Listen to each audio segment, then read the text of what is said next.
சிறகடிக்க ஆசை சீரியல்ல இனிய எபிசோட்ல என்ன நடந்திருக்கு? நம்ம எல்லாருமே ரொம்ப ஆவலா பார்த்துக்கிட்டு இருக்கிற சீன் இன்னைக்கு நடக்கும்னு பார்த்திருப்போம். ஆனா, ஒரு 2 வாரமா நமக்கு காமிச்சுக்கிட்டு இருந்த சீன் எல்லாமே பார்த்தீங்கன்னா, அட்டு வேஸ்ட்டா போயிடுச்சு.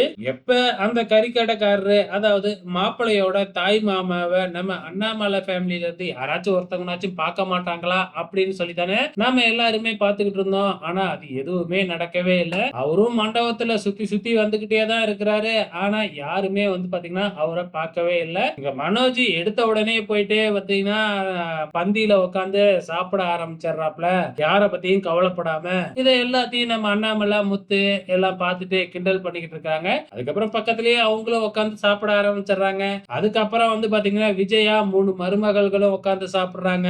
அத பார்த்துட்டு இவங்க அவங்களுக்கு பரிமாறுறாங்க. அத போட்டோ எடுக்குறாங்க. இந்த மாதிரியான சீன்ஸ் தான் இன்னைக்கு ஃபுல்லா போய்கிட்டு இருக்கு. நம்ம பரசு எப்படியாச்சும் தாய் மாமன அழைச்சுக்கிட்டு அண்ணாமலை கிட்ட அறிமுகப்படுத்தி வைக்கணும் அப்படின்னு முயற்சி பண்ணும் பொழுது சமையல்காரரு மயக்கம் போட்டு விழுந்துடுறாரு. அவர் ஆஸ்பத்திரிக்கு அனுப்பி வைக்கிறாங்க. அதுக்கப்புறம் சமையல் எல்லாமே பாத்தீங்கன்னா நம்ம தாய் மாமா தான் பார்க்க ஆரம்பிச்சிடுறாங்க.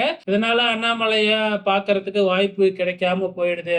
இது ஒரு பக்கம் போய்கிட்டு இருக்கிறப்ப நம்ம அண்ணாமலைக்கு மாத்திரை போடுறதுக்காக நம்ம முத்து சுடுதண்ணி போய் கிச்சன்ல எடுக்கிறதுக்கு போறாரு. பக்கத்திலேயே தான் நிக்கிறாரு. ஆனா முத்து அவரை பார்க்கவே இல்ல. சுடுதண்ணி எடுத்துக்கிட்டு வரும்பொழுது 2 பேரு சரக்கு அடிக்கிறதுக்காக பாத்தீங்கன்னா பாட்டிலோட வராங்க.